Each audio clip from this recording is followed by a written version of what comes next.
نن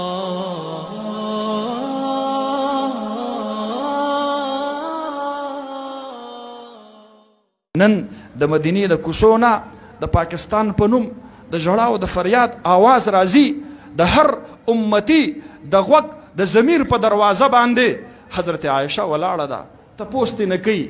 د نبی علیه السلام عزت او حرمت تا په 4 ارب ډالر باندې خرڅ کو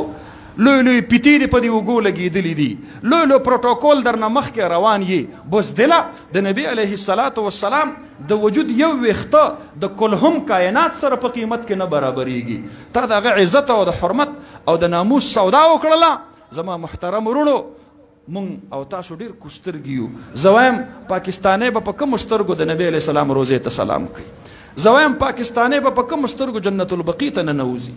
زه وایم پاکستانی به په کومو سترګو د مدینې په خاوره باندې خپل قدمونه ږدي زما محترم ورونو څوک چې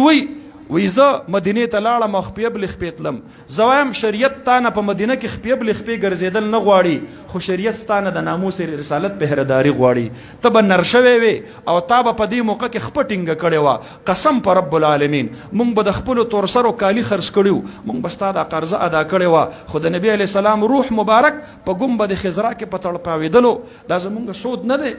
دا زمونږ خوښېږي نه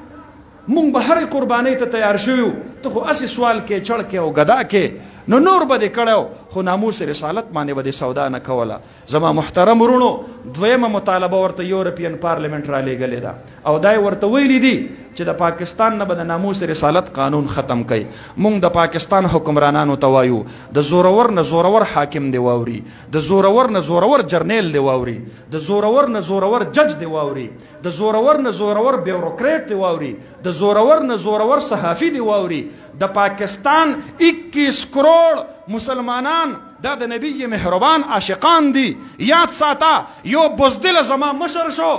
داغه دا مطلب نه دی چې ټول امت بزدل شوی دی دا د مجاهد نبی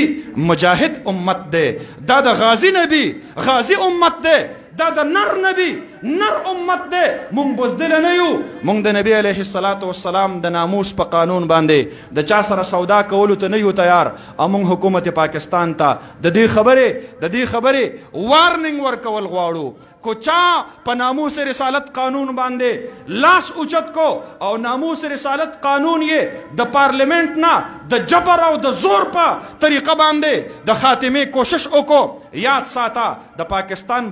بچے بستا خلاف راوځي خپل احتجاج به ریکارډ کوي زمونږ د سرونو زمونږ په لاشونو باندې به تیریږي او ناموس رسالت قانون ته به لاس رسئ دا داسې اسانه نه ده مونږ به د دې په لاره کې سد سکندري جوړیږو مونږ به رکاوټ جوړیږو تا سره بېدینو ته د مخنیوي دپاره څه نشته دی